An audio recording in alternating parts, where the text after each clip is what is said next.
اپنے مسائل کو حل کرنے کے لیے سبسکرائب کریں آپ کے مسائل کا حل۔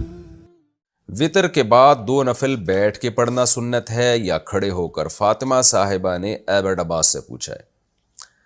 دیکھیے، نبی صلی اللہ علیہ وسلم سے وطر کے بعد متعدد دفعہ 2 رکعت بیٹھ کے پڑھنا ثابت ہے، اس لیے بعض علماء اس کی فضیلت کے قائل ہیں کہ وطر کی نماز کے بعد 2 رکعت نفل بیٹھ کے پڑھنا چاہیے، لیکن جمہور اسی کے قائل ہیں کہ یہ نبی کی خاصیت تھی، کیونکہ عام نبی سے جو ہمیں حکم ملتا ہے وہ کھڑے ہو کر نماز پڑھنے کا ہی ملتا ہے، بیٹھ کے نماز پڑھنے میں ثواب آدھا ہو جائے گا۔ تو اس لیے مضبوط بات یہی ہے کہ اگر آپ نے وطر کے بعد نفل پڑھنا بھی ہے تو کھڑے ہو کر ہی پڑھیں، بہتر ہے، اور بیٹھ کے پڑھ لے تو آدھا ثواب ہے اس میں، وہ بھی ٹھیک ہے، کوئی حرج نہیں ہے اس میں۔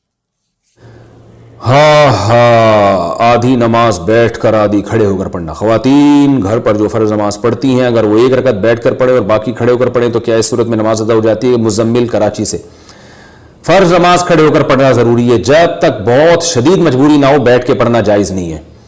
تو اگر کسی نے 2 رکعتیں کھڑے ہو کر یا 2 بیٹھ کے پڑھی ہیں تو بیٹھ کے اگر مجبوری میں پڑھی ہیں، بالکل نہیں کھڑا ہوا جا رہا تھا، پھر تو جائز ہے، چاہے 1 رکعت پڑھیں 2 رکعت پڑھیں، اور اگر بغیر مجبوری کے بیٹھ گئی تو 1 رکعت میں بھی بیٹھ گئی تو نماز نہیں ہوگی۔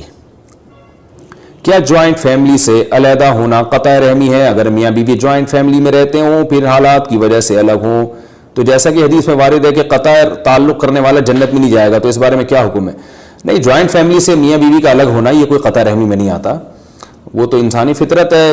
دیکھیں، اگر الگ نہ ہوتے تو آدم علیہ السلام اور حضرت حوا جہاں پیدا ہوئے تھے ہم بھی وہیں رہتے آج، تو ظاہر ہے بچے بڑے ہوتے گئے، آدم علیہ السلام کے شادیاں کر کے الگ ہوتے گئے تو پوری دنیا آباد ہو گئی، اتنے بڑے بڑے ملک آباد ہو گئے، ورنہ تو سارے وہیں گھس گھس کے رہ رہے ہوتے ابھی تک آدم علیہ السلام کے گھر میں ہی۔ سوچو کہ 6 ارب انسان ایک ہی بنگلے میں رہتے، کتنی بڑی ٹینشن ہوتی۔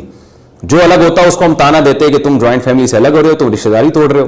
تو یہ انسانی نیچر ہے، جب شادی ہوتی ہے بچے ہوتے ہیں الگ ہو جاتا ہے، آبادی بڑھتی ہے، تو یہ الگ ہونا کوئی بری بات نہیں ہے، لیکن یہ آپس میں محبت سے ہو جانا چاہیے، لڑک بڑھ کے نہیں ہو تو اچھا ہے۔